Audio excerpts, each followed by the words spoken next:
કે આખા ગુજરાતમાં દારૂ ને ડ્રગ્સ ની જે રેલમછેલ ચાલે છે, જે હપ્તા રાજ ચાલે છે, જે સરકારમાં બેઠેલા લોકો હપ્તા રાજને પ્રોત્સાહન આપીને પોતાની તિજોરી ભરે છે અને બીજી બાજુ યુવાનો બરબાદ થાય છે, એના પરિવારો બરબાદ થાય છે, એનો આક્રોશ જે રીતે ફાટી નીકળ્યો તો એ જિગ્નેશભાઈ પોલીસ સ્ટેશન ગયા.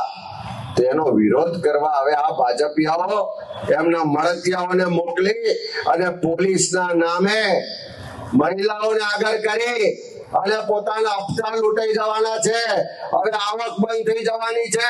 હવે બુટલેગરોના વકીલ હોય એ રીતે રાજ્યના ગૃહમંત્રી આખા ગુજરાતમાં પોલીસ કોન્સ્ટેબલો નાના લોકોને ફરજ પાડે છે કે જાઓ જઈને વિરોધ કરો. પણ એની સામે આખું ગુજરાત જાગ્યું છે.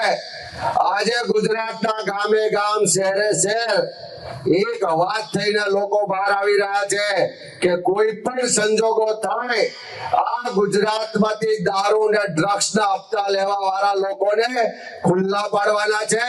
જ્યાં પણ આવા ધંધા થતા હશે ત્યાં જઈને જનતા રેડ થશે અને આ ગુજરાતમાંથી દારૂબંધીનો જે કાયદો છે એનો કડકમાં કડક અમલ કરાવીશું. આ એનો આક્રોશ છે.